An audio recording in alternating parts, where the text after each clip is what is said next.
오늘 보실 성경 말씀은 빌립보서 3장 10절로 14절까지입니다. 내가 그리스도와 그 부활의 권능과 그 고난에 참여함을 알고자 하여 그의 죽으심을 본받아 어떻게 해서든지 죽은 자 가운데서 부활에 이르러 하노니 내가 이미 얻었다 함도 아니요 온전히 이루었다 함도 아니라 오직 내가 그리스도 예수께 잡힌 바 된 그것을 잡으려고 달려가노라.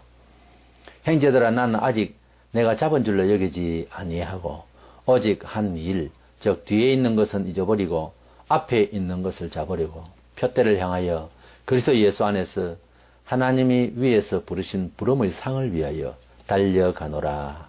아멘. 어느덧 2015년도 마지막 주일이 왔습니다. 한 해 동안 하나님께서 은혜를 주신 것을 헤아리면서 감사할 일을 생각하고 또 반성할 일을 생각해서 회개하고 마음을 바꾸는 그런 12월이 되기를 원합니다.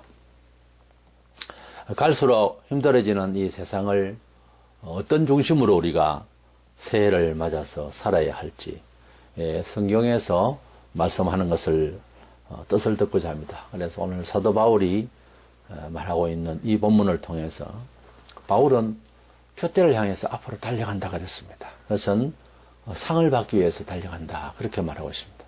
그래서 상급에 충실하라 이런 주제로 말씀을 나누고 올해의 모든 신앙생활에 실질적인 우리의 삶에 대해서 반성을 하고 새 신년도를 바라보는 마음을 가지고자 합니다.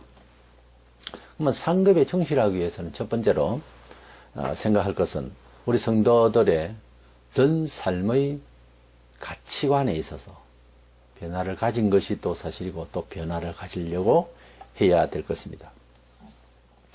진정으로 예수님을 믿었다라고 하는 말은 그 증거는 어떤 사람이 길을 가다가 큰 깨달음이 있고 큰 충격이 있어서 그 길에서 노상에서 아예 돌아서는 것을 말합니다. 머뭇거리지 아니고 즉각적으로 완전히 돌아서야 하는 엄청난 충격을 그것이 기쁨이든지 슬픔이든지 간에 그런 큰 깨달음과 소식을 듣고 길을 가다가 돌아서는 소위 터닝 포인트라고 하는 인생의 그 지점이 터닝 포인트의 그 점이 있어야 정말 예수 믿는 사람입니다. 예수를 나의 생명의 주인으로 복음을 듣고 큰 전환점이 없다고 하는 것은 아직 소위 신학적으로 말하자면 외적 부르심으로 우선 종교 문화로서 교회에 왔지만은 그러나 아직은 명확하게 하나님의 자녀라고는 객관적으로 말해주기가 어렵습니다. 그냥 교회에 다니는 교인이지요. 예수님을 나의 생명으로 구주로 믿는 것은 그건 내 의지로 종교생활을 하겠다고 하는 의사표명하고는 다릅니다.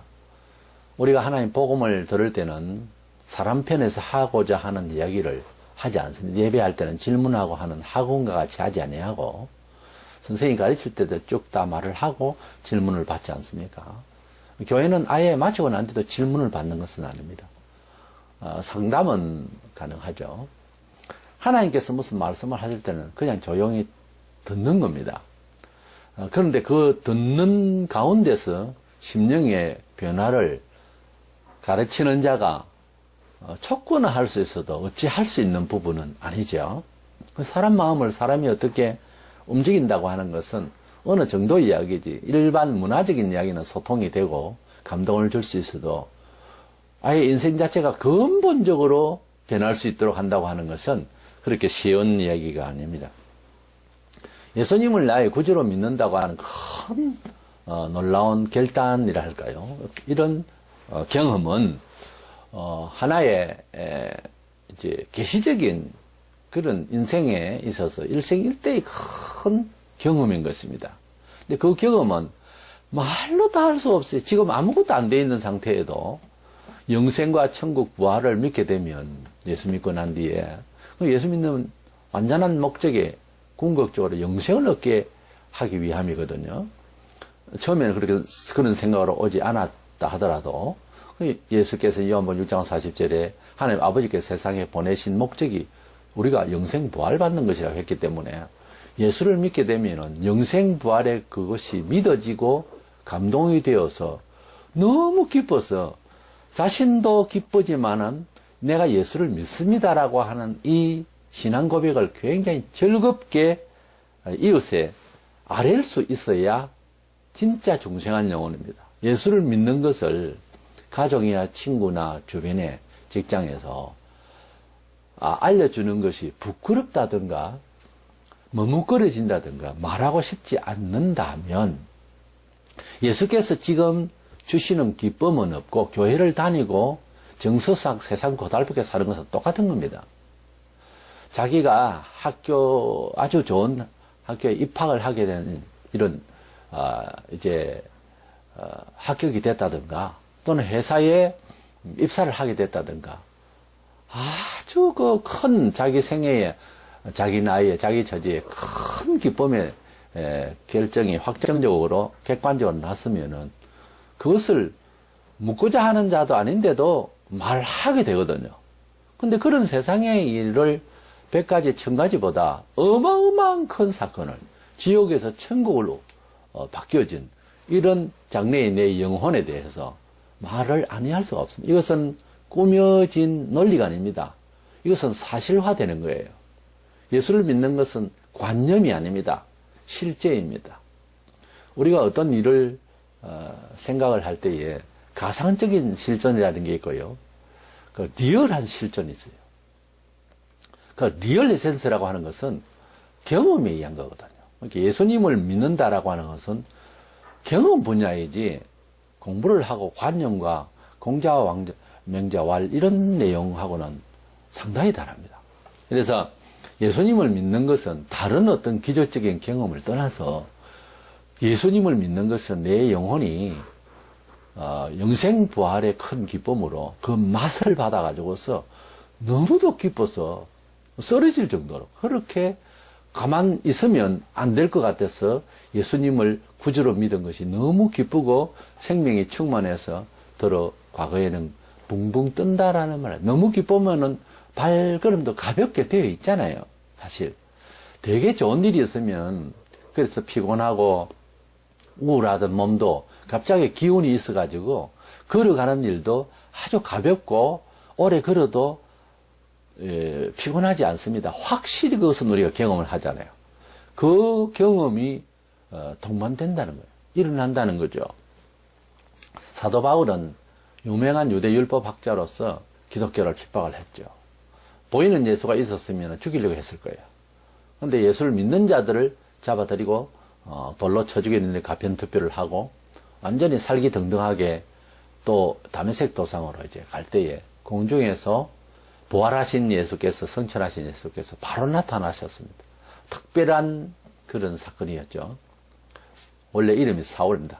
그래서 이스라엘 첫째 왕 사울 왕의 이름을 따서 아마 부모가 그렇게 지어준 것 같습니다. 아주 빼대 있고 전통적인 집안이죠.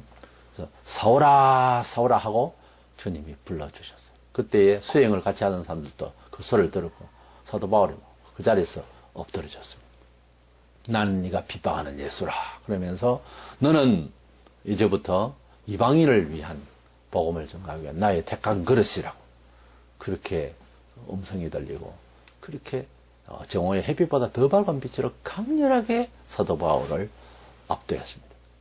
그때에 사흘 동안 앞을 볼 수가 없고 정신을 못 차렸습니다. 사도 바울이 그런 큰 경험을 하고 부활하신 예수를 이렇게 만나고 난 뒤에 그는 인생이 예수를 핍박하던 그 자리에 돌아서서 터닝 포인트죠. 다메섹 도성이 돌아서서 예수님을 오히려 위하는 그래서 생명을 바치기까지 하는 그런 완전한 전환을 이루었던 사람입니다. 그는 일상에서 자기 고백을 할 때 자기 인생을 이야기하고 성도의 말이라고 하는 것은 예수 안에서 변화된 말입니다. 사실은 모든 일상에서도 말이 그런 향이 나야 되고 그런 의태가 나야 되고 그런 정말 어성까지 나야 되는 그런 태도가 되어야 됩니다. 본문에서 본문 10절에 11절에 보면 내가 그리스도와 그 부활의 권능과 그 고난의 참여함을 알고자 하여 그의 죽으심을 본보다 어떻게 했든지 죽은 자 가운데서 부활에 이르려 하노라. 사도 바울은 예수를 만나도 뭐 돈을 많이 가져와서 찾아와서 만난 분도 아니고 어떤 다른 어떤 기적이 아니라 부활이라고 하는 놀라운 그 예수님 자신을 목격하고 그 자리에서 만나 뵀습니다. 그래서 사도 바울은 평생 부활의 주님을 만난 시간을, 그 시점을 잊을 수가 없었어요. 너무 큰 기적이에요. 너무 큰 특별한 사건이었습니다. 그는 그에게 큰 경험을 하고 난 뒤에 일상에서 그의 삶의 철학과 가르침의 내용에 궁극적으로 항상 부활이었습니다. 내가 부활의 주를 만났다. 아무 생각 없다 다른 건 그거죠. 부활의 주를 만나고 난 뒤에는 지식이고 뭐고 세상에 명예고 아무 생각 없다는 거예요. 이렇게 진정으로 예수님을 지금도 복음을 듣고 만나게 되면 그 부활의 주님이 우리 눈에 확 와닿아야 됩니다. 그리고 주님을 바라보는 내 마음의 눈이 나가 지금 부활한 것처럼 그렇게 착각할 정도로 영혼이 부활이 되어서 그야말로 서로 마주보는 그런 마음의 순간이, 그런 경험이 충분히 있어야 됩니다. 그것이 없이 교회에 사람 눈치 보면 사람 보고 오고 예배당 건물 보고 오고 처음에는 그렇게 되죠. 근데 처음부터 오는 사람은 그런 관념으로 안 오는 사람도 있어요. 근데 그렇게 오고 가면 혼자 있을 때, 어떤 일을 만날 때, 또는 삶을 진행할 때에 그 진행하는 목적에 있어서 많이 다릅니다. 근거가 없는 거죠. 그냥 교회는 다니지만 세상살이의 목적과 가치관을 두고 행불행을 느끼는 정도밖에 안 되잖아요. 그런 사람들이 하다못해 어떤 말로 목사가 된다든가 그런 사람이 교회 중직자가 되면 문제가 일어납니다. 처음에는 인격적으로 저로 이렇게 잘 되는, 그 다음에는 자기 영광 찾기 위해서 문제를 발생합니다. 그리고 성도들도 삶에 있어서 하나님이 함께 하심에 대한 그런 내용이 안 나와요. 안 나옵니다. 그래서 그 영생의 충만함의 은혜를 받고 나면은, 그 부활의 주님을 내 마음에 확신하고 나면은 예배할 때 태도부터 달라요. 사도 바울이 30대 초에 부름을 받아서 60초까지 살다가 한 30년을 복음을 줄기차게 전하다가 로마에서 목이 잘리는 순교를 당하고 돌아가셨는데, 그의 삶을 그림으로 이야기하자면 꼼짝을 안 했습니다. 삶 자체가 주님의 명령 앞에 꼼짝을 안 했어요. 그것이 왜 그래야 되냐면 그 사람의 본래 태도라기보다 그 사람의 열정과 그런 것도 있지만은 예수님을 만나 뵙고 난 뒤에 가진 태도예요. 예수님을 만나서 발견한 영생의 가치에 대한 자기 자신의 표현이에요. 더 이상은 없다는 거예요. 우리 성도들도 얼마든지 신비적인 경험은 할 수 있습니다. 그걸 억지로 예수님 보여주세요, 뭐가 어쩌세요 하면서 요구를 하고 이러다가 이제 신비주의에 빠질 수 있는데요. 그런 신비주의적인, 신비를 받아서 뭐 하게? 경험 자체가 대단하지 않습니까? 그게 넌센스입니다. 성경에는 그 경험을 위해서 경험을 달라고 기도하라든지 이런 말씀은 없거든요. 그런 말씀은 없어요. 근데 우리가 가끔 신비적 경험을 할 수가 있습니다. 그러나 그 신비적 경험을 해석하기 전에요.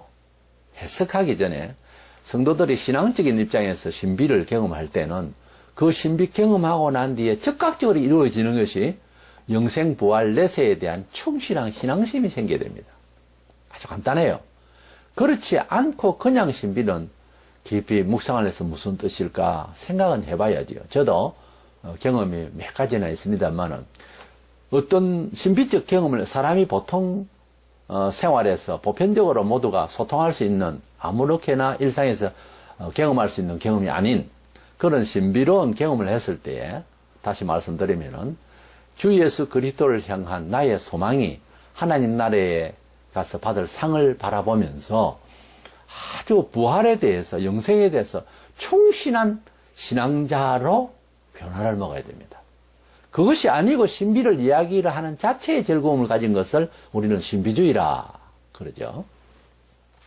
바울은 주님을 다메섹 도상에서 만나고 난 뒤에 그의 인생을 우리 성경에서 보잖아요.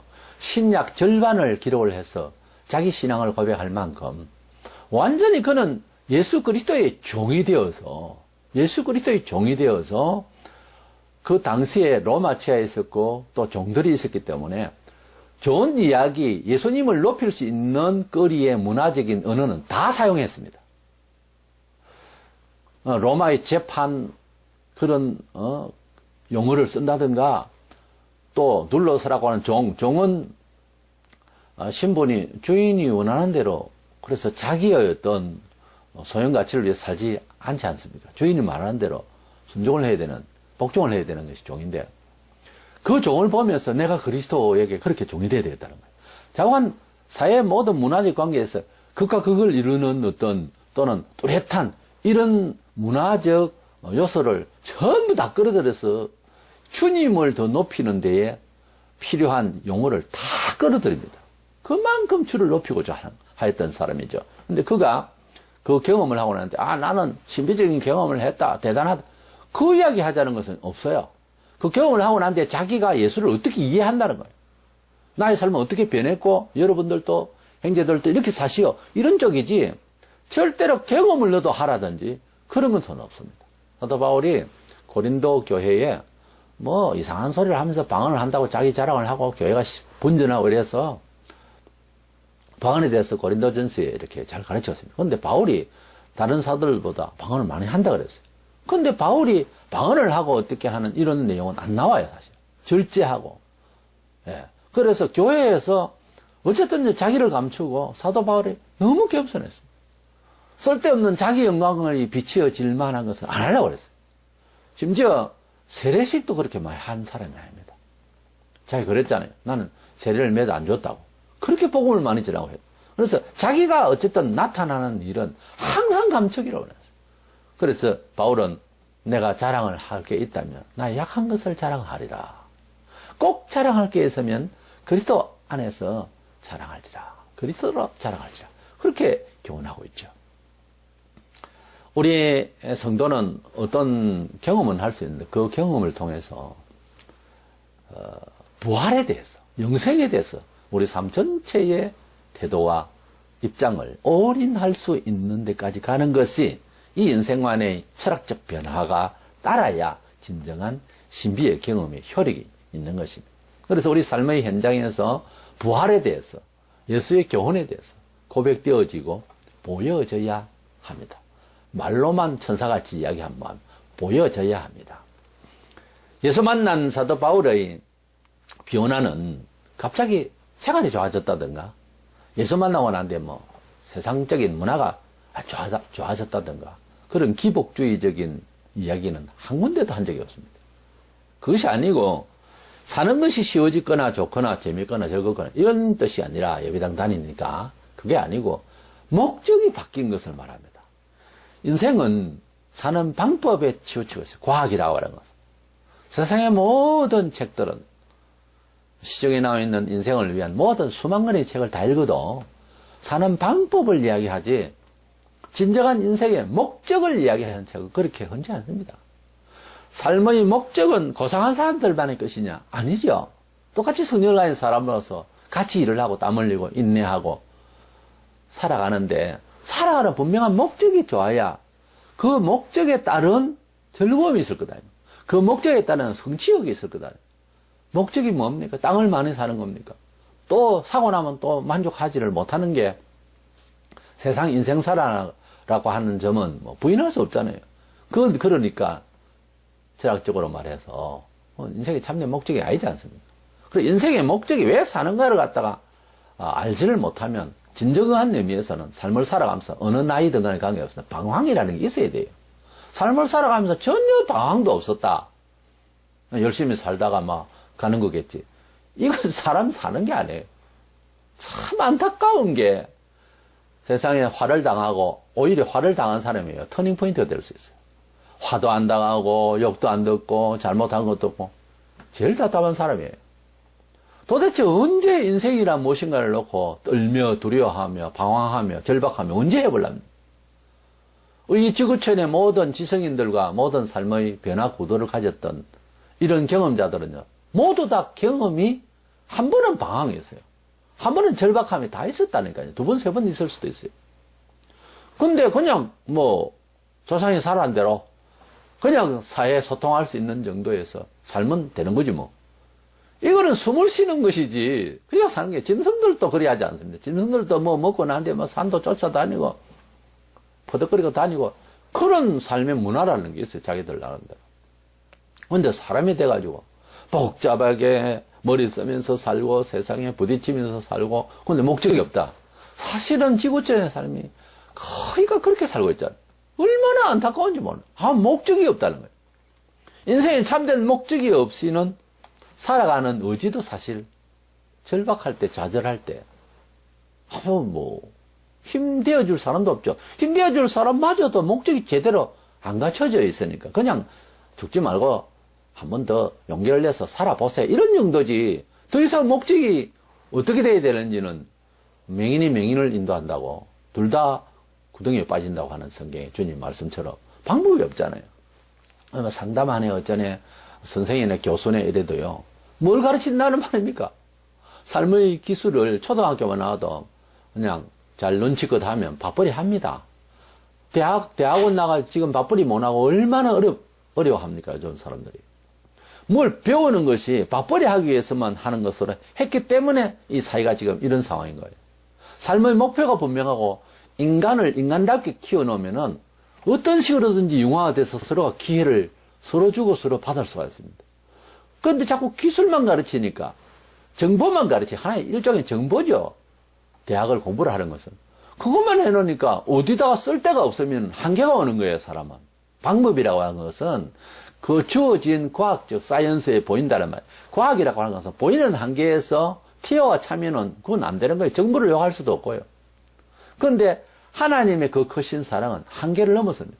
떡 5개와 물고기 2마리라 한 사람 먹을 수 있는 점심 요구할 수 있는 그런 거예요.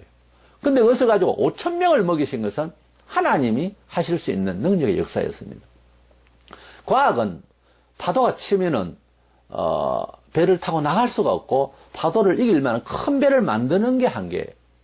그런데 주님께서는 바다를 잔잔케 하시고 바람을 잔잔케 하실 수 있는 능력을 우리에게 믿으라고 하시는 것입니다. 지금도 그런 일만 가지고 바다를 가라는 뜻이 아니라 인생을 살면서 그렇게 무한대의 하나님의 은혜를 우리 사회가 받으면 우리도 상상치도 못하는 소통의 역사, 시너지의 현상, 은총의 역사가 있다 이 말입니다. 잘 돌이켜봐 보세요. 은혜 받고 축복받은 사람들 보면 그 사람 되게 잘나서 그런 거 아닙니다. 오히려 부족함이 많은 사람인데 복은 엉뚱한 사람이 받는 경우를 우리가 볼 수 있거든요. 저도 그런 케이스의 사람이 아니라고 할 수 없습니다.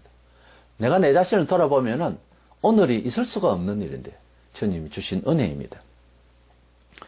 예수를 만난 사도 바울은 어떤 문화적인 변화 그런 게 바뀌었다기보다는 사는 목적 자체가 완전히 바뀌었어요. 예수를 위해 되거든. 예수를 핍박하던 사람인데 그 핍박하던 것이 자기가 유대교 율법사로서 할 일인 줄 알았어요. 종교 문화에서. 근데 큰 실수를 하고 사람을 죽이기까지 하는 이런 일을 벌리고 난 뒤에 예수를 만나, 그까지는 좋은데 예수를 만났을 때의 일입니다. 예수를 만난 경험이 뭐냐 하면은 완전히 부활의 예수를 만나고 보니까 부활 아니면은 나는 다른 뜻은 없다. 생활을 위해서 기도하고 철회하고 그거 아니에요. 사도 바울이 우리에게 주는 메시지는 사실 예수교는 예수가 만들고 전하기는 바울이 전했다 하는 그런 신학적인 표현들로 합니다. 그 정도로 사도 바울이 어떻게 살았는가 하는 것은 성도들의 오늘의 성도들의 삶에 있어서 상당히 그 사도적 그 신앙 중에서도 상당히 그 삶에 있어서의 롤모델 표상이 되고 있습니다. 제가 어떤 가게에 이렇게 들어갔는데 그래서 사장이 퉁퉁하니 아주 그 사람이 인상이 좋아 보였습니다.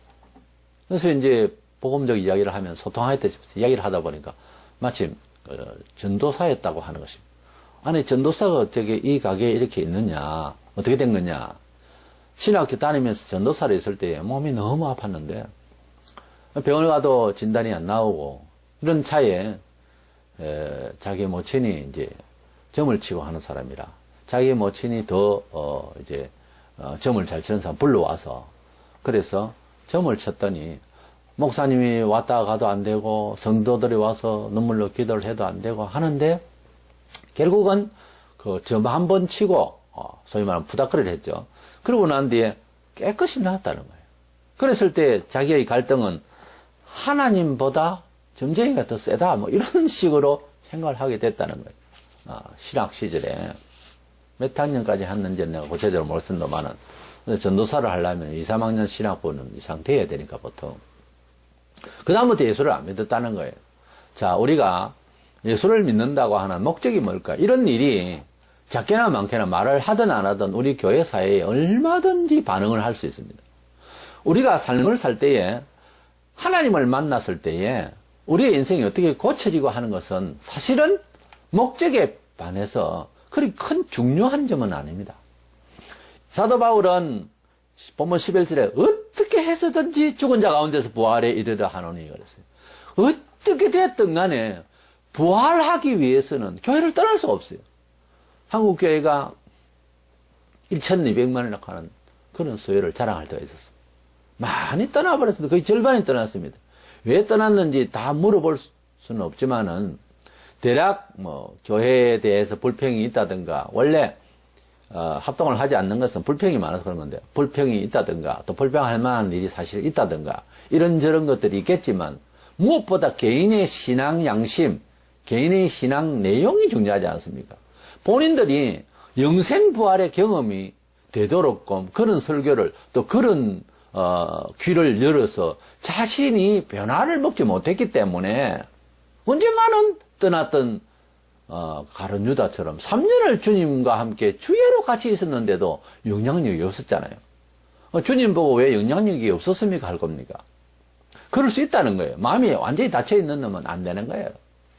그래서 본인이 그렇게 부활에 대해서, 부활신앙에 대해서 확정이 안 됐기 때문에 가차없이 교회를 안 나오는 거예요.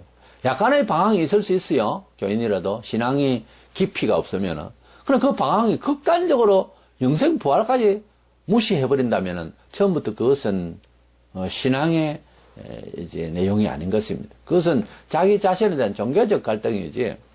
그래서 하나님을 믿는다고 하는 것은 영생 부활 이 신앙이 사실은 기초가 되어야 되고 있고, 그것이 주 목적이고 궁극적인 목적이기 때문에 그 영생 부활 때문에 교회의 모든 일에 대해서는 함부로 반박하지 않습니다. 내가 가지고 있는 이것이 너무 소중하기 때문에 무엇이든지 듣고 예의를 다해서 이렇게 차분차분 살아가려고 하지, 우울한 일을 만나고 힘든 일을 만나도 영생 부활 신앙이 있으면 그렇게 극단적인 일을 자기를 처신하지 않습니다.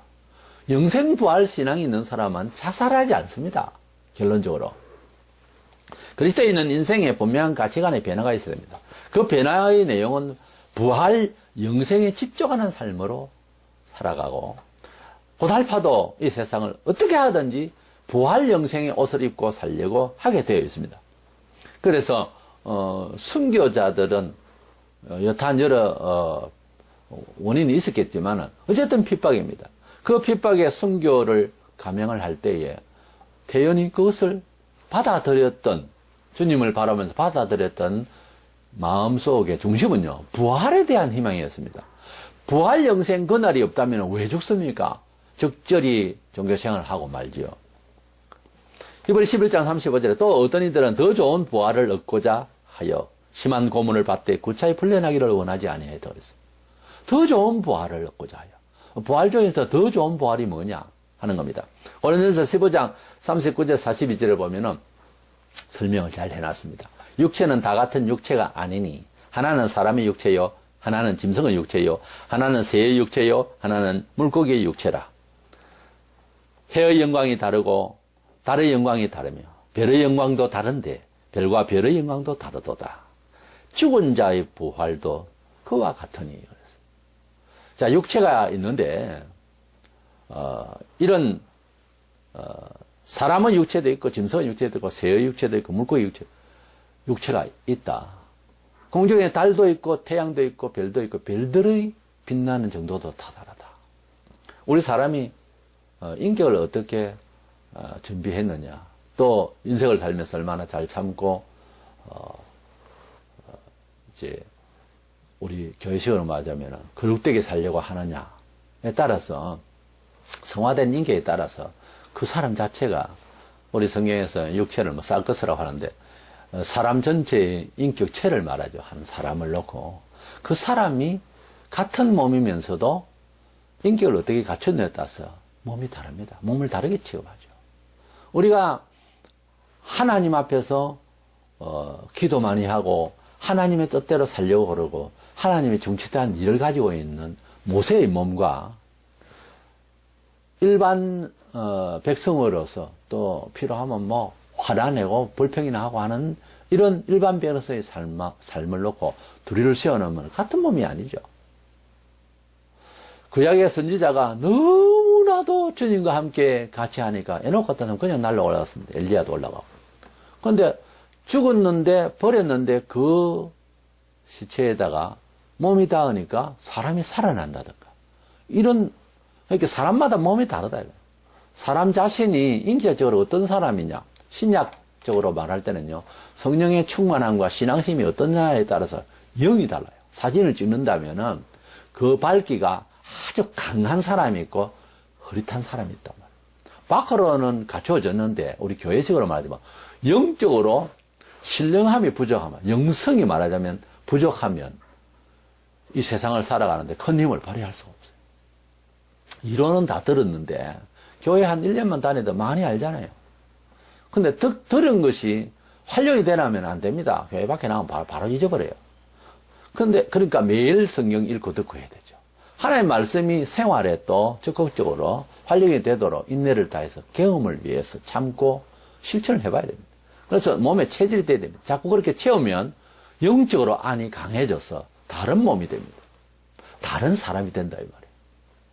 이래서 부활도 하늘나라 가면은 다 같이 부활을 한 몸인데 태양과 달과 별과 별들의 빛이 다르듯이 그 존경을 받을 수밖에 없는, 영원히 존경받습니다. 그때는 그렇게 축복받을 수 있는 몸의 그런 영광이 나타난다.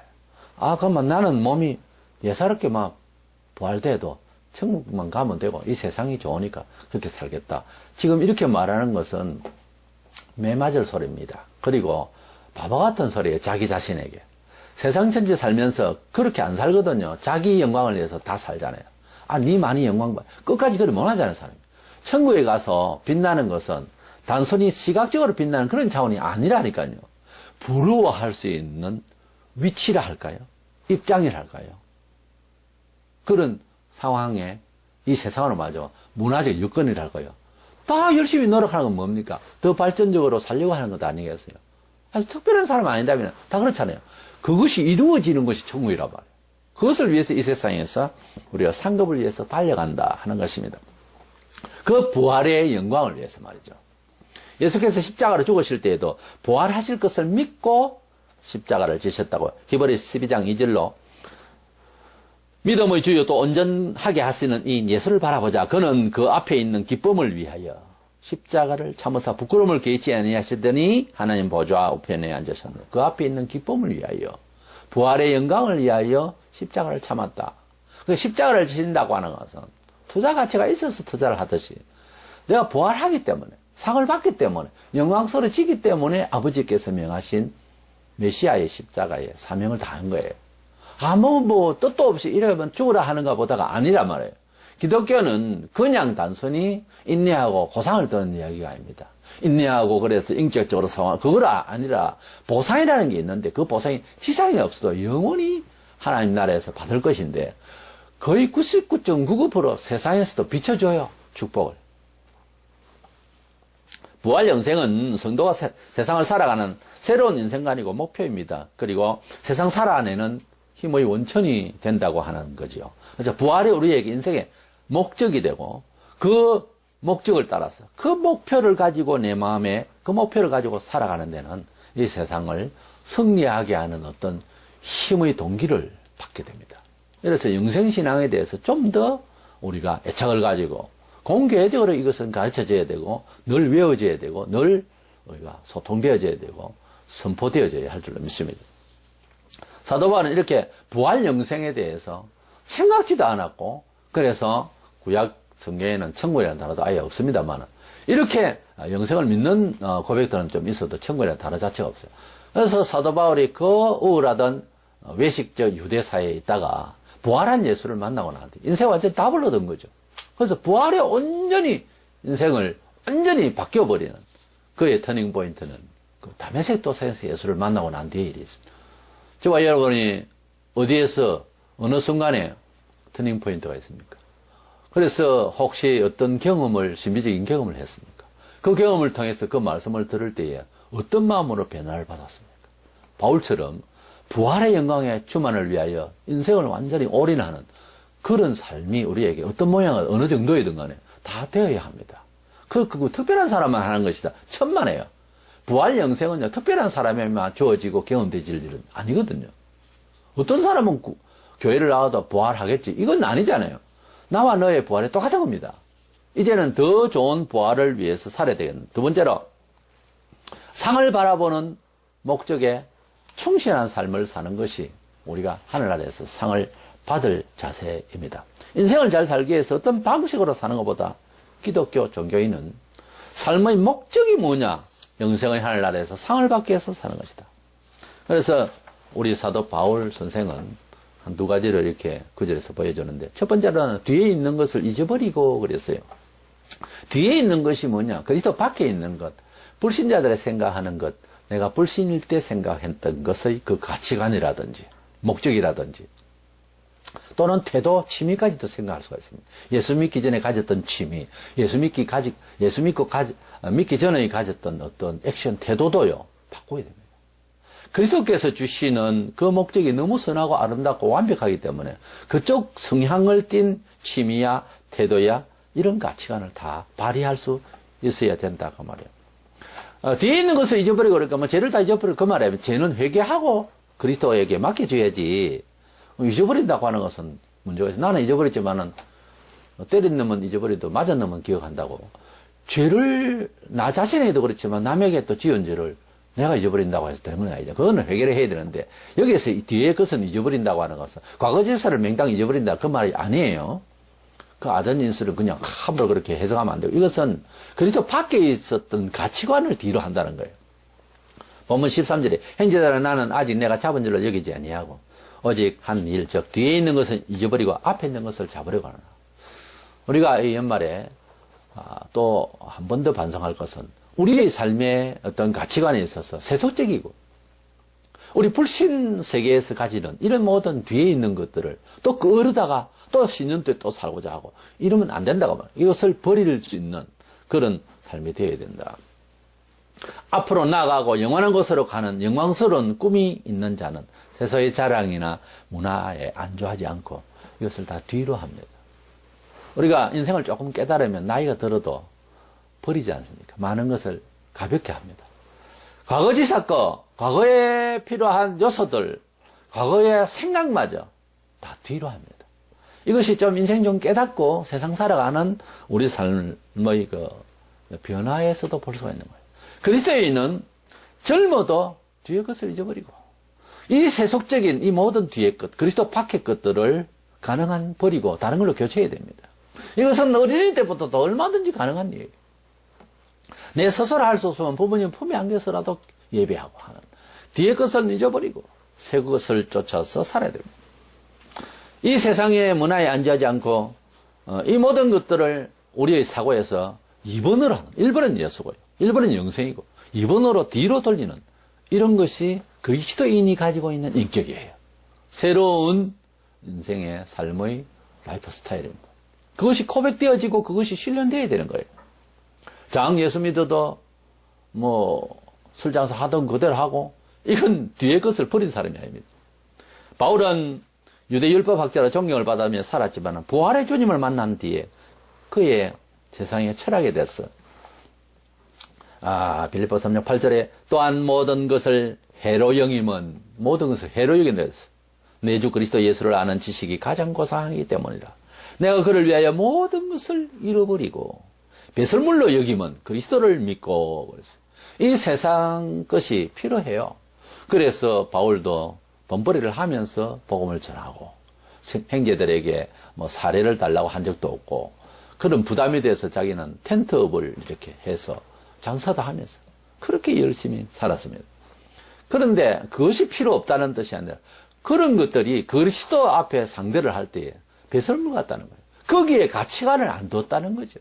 이 모든 것들에 대해서 이제는 관심 없다는 거예요. 이제는 그런 것들을 다 잃어버렸다. 배설물같이 여겼다. 모든 것을 오히려 해로 여겼다. 문화주의적인 것 이런 것들에 대해서는 항상 조심했던 거예요.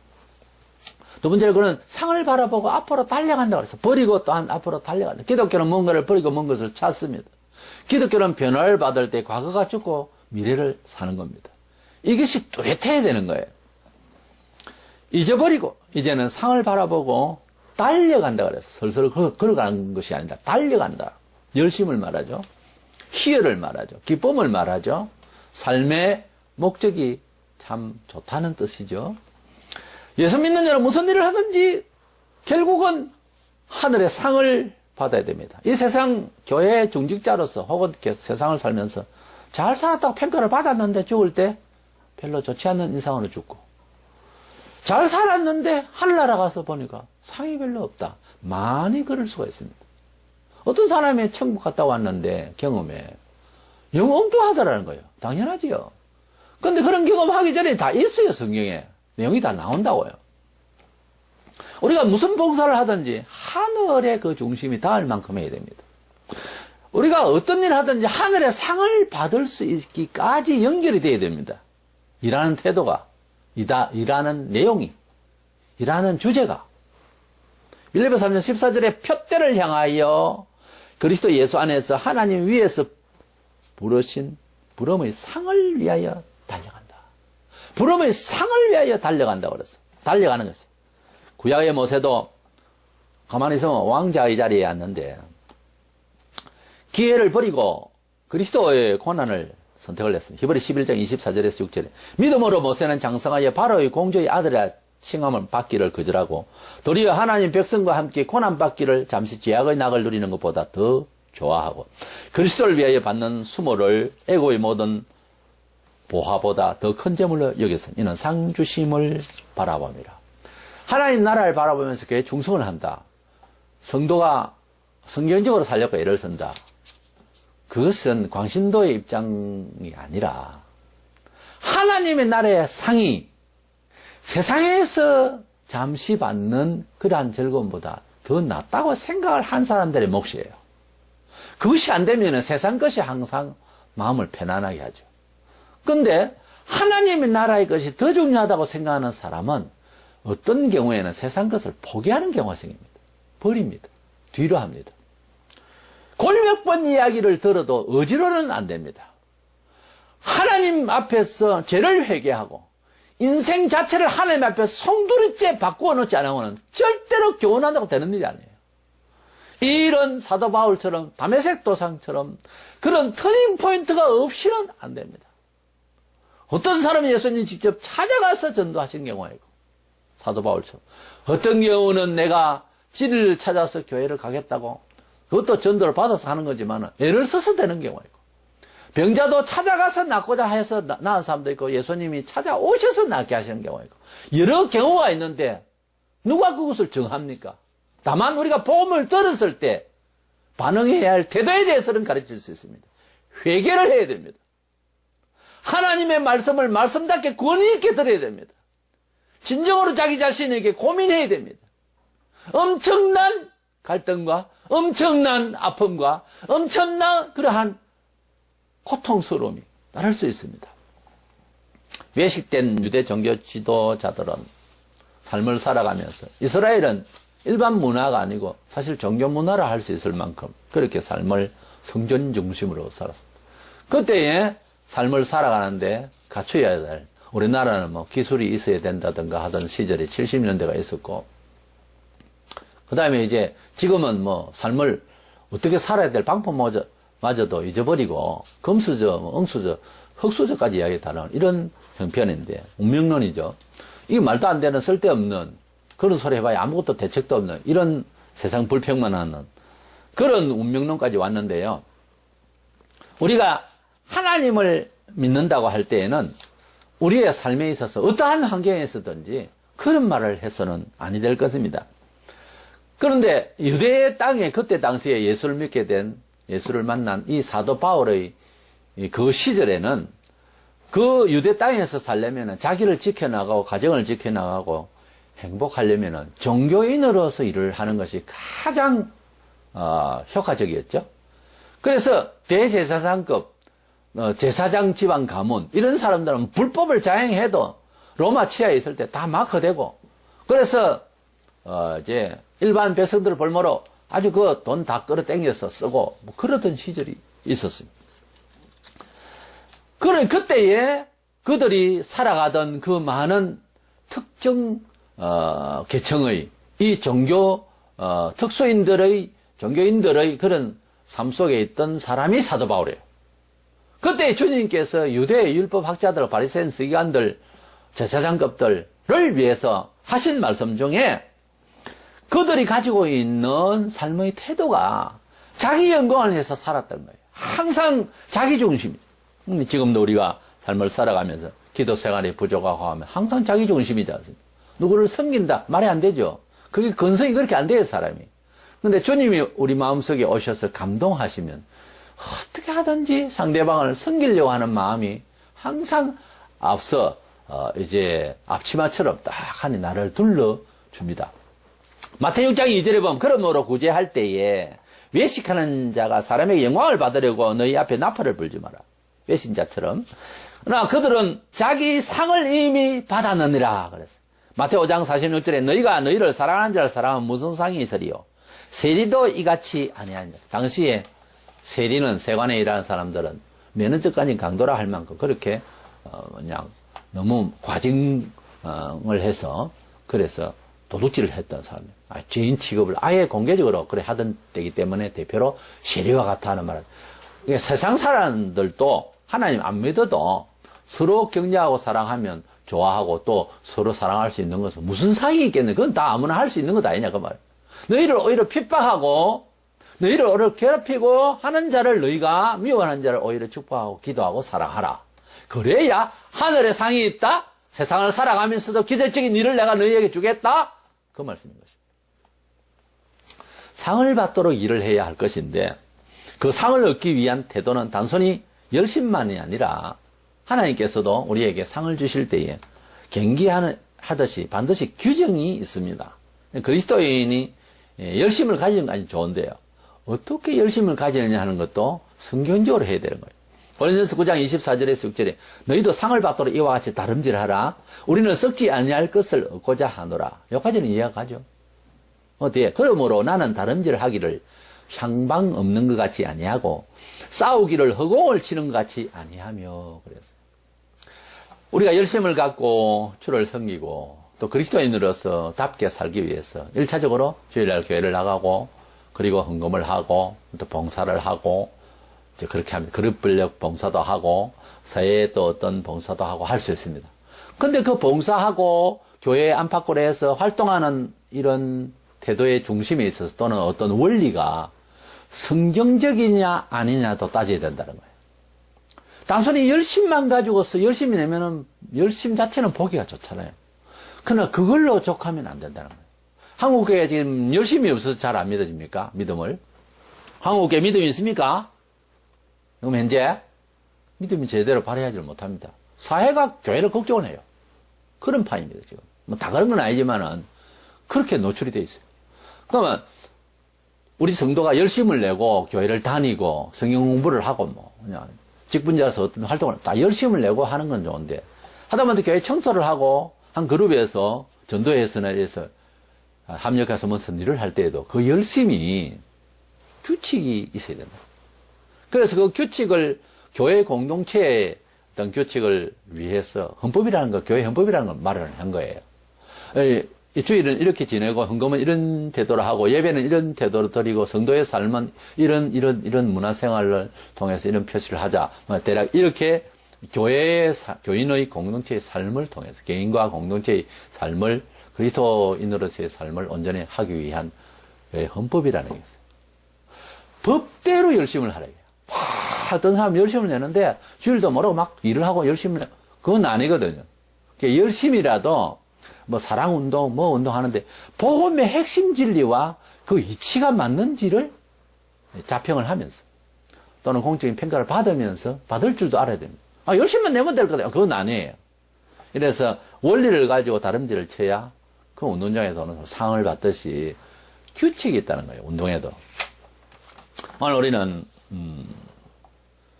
이제 다시 회상을 해도 돌아오지 못하는 1년 365일 며칠을 남기지 아니하고 우리는 이제 2015년도를 보내게 됩니다. 우리가 이렇게 보낼 줄 알았으면 더 열심히 살고 더 충실하게 그리스도인답게 창조적인 시너지 현상을 발휘하며 살았을 걸 하는 많은 아쉬움을 남기고 또 새해를 맞이하게 될 것입니다. 사도 바울은 뭐 새해 생각하고 뭐 성탄일 생각하고 연말 그런 거 없습니다. 계속 달렸습니다. 성경에 보면 그런 내용도 없어요. 연말 연시를 위해서 뭐 축제하고 이런 것도 없고요. 언제나 자기 반성을 잘하고 앞으로 달려가면 그것이 연말 연시입니다. 사도 바울은 상급에 충실하라는 거예요. 성도가 살아가는데 해가 바뀌고 그게 중요해요. 상급을 향해서 열심을 충실하게 상급을 바라보면서 성도는 사는 방법에 전전긍긍하면서 거기에 심혈을 기울 것이 아니고 목적에 충실해야 됩니다. 그 목적은 하늘의 상을 바라보면서 달려가는 것입니다. 내가 주님을 만날 때 잘했다 칭찬하실 그 주님은요. 주를 위해서 살한 것만 칭찬받습니다. 나를 위해서 실컷 일한 것은 왜 칭찬받아요? 세상에서는 우리가 손주가 자기를 위해서 잘 크는 것은 할아버지에서 칭찬을 하죠. 그렇지만 주님이 우리를 칭찬하실 때 아니 너 스승 참 잘 살았다. 그거 칭찬하는 거 아닙니다. 하나님 나라의 왕성함을 위해서 정언하고 삶을 바꾸고 인내하고 희생하고 충성하고 보상한 것을 보면서 주님의 복음을 위해서 살은 것을 잘했다 하고 칭찬하실 거란 말이에요. 그 잘했다는 칭찬하심이 강도가 다 달라서 빛나는 존경받는 축하받을 일이 다 다르다고 말이에요. 우리가 특상이 있고 금상이 있고 은상이 있고 그렇잖아요. 상도 상 나름이더라고 말이에요. 이래서 상급에 충실한 삶을 여지없이 신년도에도 할 수 있는 각오와 변화를 받았던 사도 바울의 그 터닝포인트 혹 없다면 그 터닝포인트를 위해서 모든 자기와 싸웠어. 신년도에는 아주 확실한 그리스도 밖의 BC와 그리스도 안에서 삶을 사는 AD가 분명한 선이 있어서 삶을 살 때에 내가 지금 생각하고 선택하는 것이 BC와 AD의 시점에서 어느 쪽이냐 하는 것을 자기가 선을 딱 두고 이것은 뒤의 것이구나 하면 버릴 수 있는 과감한 행동과 그런 처신을 그리고 이것은 AD다 그리스도 안에 있는 일이다 싶으면 인크레스트다 싶으면은 그것을 바로 적극적으로 생활에 편리해서 선택하고 아니고 목적이 분명하다 싶으면 하나님의 나라를 바라보면서 상을 바라보면서 살아가야 되겠다 하는 이런 목적에 충실한 그런 상급에 충실한 삶을 우리가 살아가기를 주님의 이름으로 권고합니다.